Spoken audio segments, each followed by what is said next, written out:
Karon guys, kay wala mi laing pag merienda mo ni among buhaton. Ato gagawin namin ngayon, magmaruya. Itong saging from sandali. Itong saging is kain mo na ako. Kay ito masarap tong saging na to, gamot to ito, kaya kain mo na ako.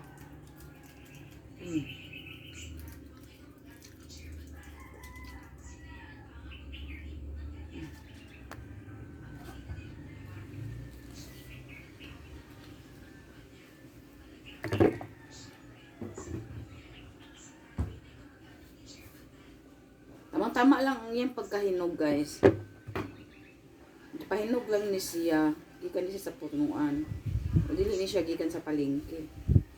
Pahinog lang ni siya, ipasagdahan lang. Wala pud ni siya gikalburo.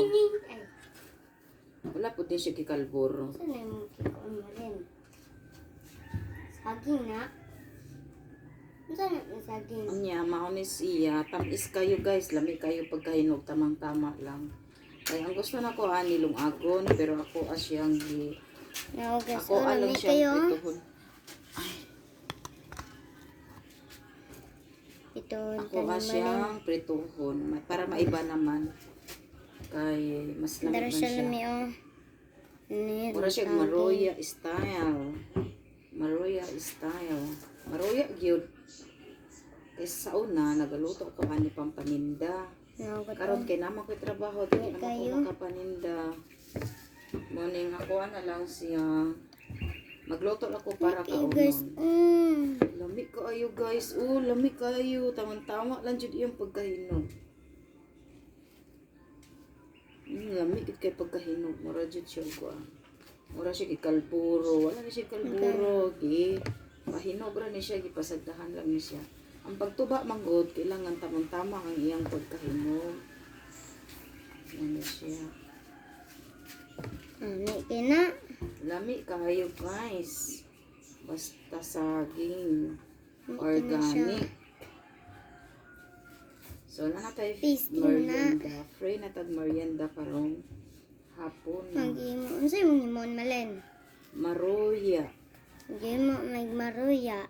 Magluto tag maruya. Huwag mo stick. Muli stick. Hindi na kailangan og stick.